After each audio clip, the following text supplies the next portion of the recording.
Okay, இன்னைக்கு நம்ம சோம்பேறி சிக்கன் பண்ண போகிறோம். இது நான் சிக்கன் க்ளீன் பண்ணி வச்சுருக்கேன். 4 லெக் பீஸ் இருக்குது, அப்புறம் கொஞ்சம் பீஸ் இருக்குது. இவ்வளோதான், ரொம்ப சிம்பிளாக பண்ண போகிறோம். இதுக்கு நான் இப்போது ஆனியன் கொஞ்சமாக, தக்காளிக்கு ஒரு பெரிய தக்காளி, அதுக்கப்புறம் கொஞ்சம் பூண்டு, இதெல்லாம் வெட்டி வச்சுருக்கேன். இப்போ ஸ்டார்ட் பண்ணிடலாம். ஆல்ரெடி நான் ஸ்டவ் ஆன் பண்ணிட்டேன். இப்போ குக்கரில் தான் பண்ண போகிறேன். நல்லா காஞ்சிடுச்சு. எண்ணெய் ஊற்றிக்கலாம். எண்ணெய் பார்த்தீங்கன்னா கொஞ்சம் எக்ஸ்ட்ரா ஒரு 2 டேபிள் ஸ்பூன் வர அளவுக்கு ஊற்றணும். செக் பண்ணிக்கலாம். இது போதும். இது லைட்டாக காயட்டும். இது கூட நம்ம இப்போ ஜீரகம் போட போகிறோம். சோம்பு கூட நீங்கள் போடலாம், பட் ஜீரகம் போடுவாங்க. சோம்பை விட ஜீரகம் தான் அதிகமாக யூஸ் பண்ணுவாங்க. ஜீரகம் அதை போட்டுடலாம். அது லைட்டாக எண்ணெயில் பொரியட்டும். இது நான் எல்லாத்தையும் ஒன்றா போட்டு வேக வைக்க போகிறேன். ரொம்ப சோம்பேறி மாதிரி எண்ணெய் மாதிரி இருந்தீங்கன்னா இதை ட்ரை பண்ணி பாருங்க. இப்போ இதில் நான் பூண்டு போட போகிறேன். இது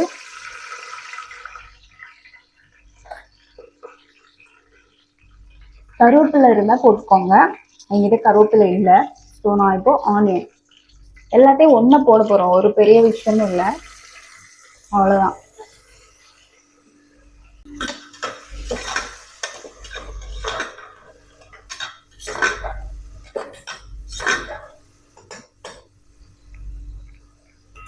இதெல்லாம் வேகணும்லாம் இல்லை, அப்படியே போட்டுடலாம். அடுத்து தக்காளி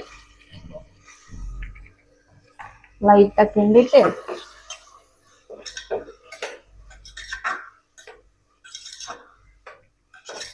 இது செய்யறதுக்கு மொத்தமாகவே 10 நிமிஷம் போதும் ஆக்சுவலி. அடுத்து நம்மளோட சிக்கன் எல்லாத்தையும் நான் ஆட் பண்ண போகிறேன். லெக் பீஸ் அண்ட் மற்ற பீசஸ், அவ்வளோதான்.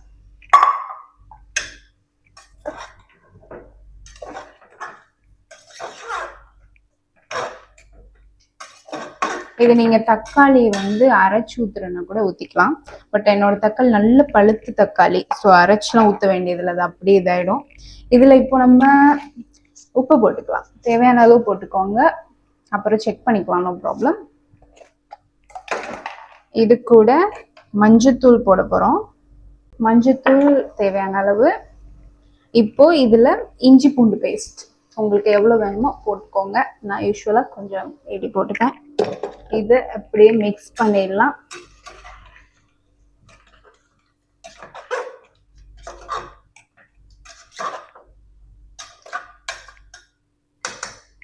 பார்க்க என்ன இப்படி இருக்குன்னா நினைக்காதீங்க, கண்டிப்பா ரிசல்ட் நல்லா வரும். இது கூட இப்போ நம்ம மசாலா ஆட் பண்ணிக்கலாம். மசாலா காரத்துக்கு ஏற்ற மாதிரி உங்களுக்கு மிளகாய் தூள் நான் ஒரு 2 ஸ்பூன் போட்டுக்கிறேன். ஒரு 2 ஸ்பூன். என்னோட ஸ்பூன் பார்த்தீங்கன்னா இவ்வளோ சைஸ் தான், ரொம்ப குட்டி ஸ்பூன், அதனால நான் அந்த மாதிரி போடுறேன். பெரிய ஸ்பூனாக இருந்தால் அதுக்கு ஏற்ற மாதிரி போட்டுக்கோங்க. அடுத்து மல்லித்தூள். நான் இது கொஞ்சம் கிரேவி மாதிரி வேணும், அதனால மல்லித்தூள் கொஞ்சம் எக்ஸ்ட்ரா ஒரு 3 டேபிள் ஸ்பூன். அதாவது என்னோட ஸ்பூனில், குட்டி ஸ்பூனில். உங்கள் ஸ்பூன் பெரிய ஸ்பூனாக இருந்தால் வேறு கம்மி போட்டுக்கோங்க. அடுத்து கொஞ்சமாக என்கிட்ட ஒரு சிக்கன் மசாலா இருக்குது, அது கொஞ்சம் போதும். இதையும் அப்படியே நம்ம மிக்ஸ் பண்ணிக்கலாம். இது வரைக்கும் நம்ம தண்ணி எதுவும் ஊற்றலை, ஆனால் அதுலேயே தண்ணி வந்திருக்கு. நம்மளோட சிக்கனில் உள்ள தண்ணி அண்ட் தக்காளியில் உள்ளது. ஸோ இது இப்படியே கொஞ்ச நேரம் வேகட்டும். மீன்ஸ் ஒரு 2 மினிட்ஸ், அவ்வளோதான். அதுக்கப்புறம் நம்ம விசில் போடணும், ஏன்னா இந்த மசாலாவோட அரோமா வெளியில் போகணும், அதுக்காக தான். ஓகே, இப்போ 2 நிமிஷம் கூட ஆகலை, ஒரு நிமிஷம் தான். தண்ணியெல்லாம் நல்லா வெளியில் வந்திருக்கு. இப்போ நான் ஒரு 2 பிரியாணி இலை இதை கட் பண்ணி போட்டுக்கிறேன். ஜஸ்ட் பிச்சுட்டு. இது ஃபஸ்ட்டு எண்ணெயிலே போடுவாங்க, பட் நான் யூஸ்வலாக இப்படி இதை போடுவேன். இந்த மாதிரி கூட நீங்கள் போட்டுக்கலாம், அது ஒன்றும் இல்லை. ஏன்னா நமக்கு கிரேவியில் செய்யும்போது அது பாட்டுக்கும், அது கொதிக்கும்போது அதோட அரோமா அதில் பிரச்சனை இல்லை. இப்போ என்ன பண்ணலாம்னா, நம்ம ஒரே ஒரு கப்பு, ஒரு கிளாஸ் தண்ணி ஊற்றிட்டு மூடி போட போகிறோம், அவ்வளோதான்.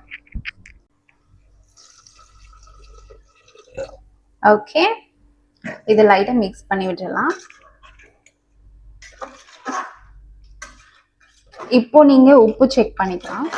உப்பு கொஞ்சம் எக்ஸ்ட்ராவே போட்டுக்கோங்க. ஏன்னா அது வெந்து வரும்போது நமக்கு அந்த சிக்கன் உள்ள இறங்கணும்னா உப்பு கொஞ்சம் எக்ஸ்ட்ரா இருக்கணும். எனக்கு கரெக்டா இருக்கு. இந்த டைம்ல உங்களுக்கு லெமன் புளிப்பு கம்மியா இருந்தா லெமன் ஒன்று புளிஞ்சு ஊற்றிக்கோங்க. ஒரு பாதி லெமன் போட்டால் போதும். இப்போ இதை நம்ம அப்படியே மூடி போட்டு ஒரு 3 விசில் விட போகிறோம். 3 விசில் தான், அதிகமாக தேவை இருக்காது, ரொம்ப ஹார்ட் ஆகிடும். கண்டிப்பாக தண்ணி ஊற்றணும். தண்ணி ஊற்ற மறந்துடாதீங்க. ஏன்னா இந்த கிரேவி இப்போவே திக்காக இருக்குது. நம்ம தண்ணி ஊற்றாம விட்டோம்னா கீழே அடி பிடிச்சிடும். ஸோ கண்டிப்பாக தண்ணி ஊற்றணும். ஸோ இதை இப்போ நம்ம மூடி போடலாம். விசில் போட்டுடலாம். விசில் போடணும். விசில் போட்டு 3 விசில் ஃபுல்லாக போனதுக்கு அப்புறமாட்டி ஓப்பன் பண்ண போகிறோம். ஓகே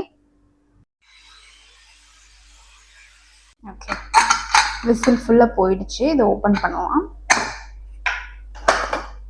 ஓகே, நல்ல தண்ணியெல்லாம் விட்டுருக்கு பாருங்கள். ஸ்மெல் சூப்பராக இருக்குது.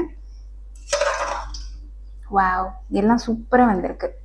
பாருங்கள் எப்படி இருக்கு லெக் பீஸ். செம்மையாக பார்க்கும்போதே தெரியும். இங்கே பாருங்கள் எப்படி வந்திருக்குன்னு. செம்மையாக வந்திருக்கு. அவ்வளோதான், இதை நீங்கள் அப்படியே சாப்பிட்லாம். நான் இப்போ இதை அப்படியே ஒரு கடாய்க்கு மாற்ற போகிறேன். ஜஸ்ட் ஆல்ரெடி நான் சூடு பண்ணிகிட்ருக்கேன். இதில் அப்படியே ஊற்றிடலாம்.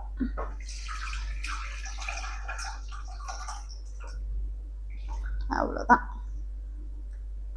இதில் இப்போ நம்ம கொஞ்சமாக கொத்தமல்லி போட்டுக்கலாம். Sick sick sick. சூப்பராக இருக்குது பார்க்க. சால்ட்டு கூட உங்களுக்கு பத்தலைன்னா இந்த டைம் கூட நீங்கள் ஆட் பண்ணிக்கலாம். இது ஆல்ரெடி சூடாக இருக்கனால அது கொதிக்குது லைட்டாக. அவ்வளோதான். தண்ணி வந்து நீங்கள் நிறையலாம் வைக்க வேண்டாம். உங்களுக்கு நல்லா திக்க வேணும்னா தண்ணி அந்த ஒரு கப்போட விட்டு இது பண்ணிடலாம் நீங்கள். எனக்கு வந்து கொஞ்சம் தண்ணி குழம்பு வேணுன்றனால அந்த மாதிரி வச்சுருக்கேன்.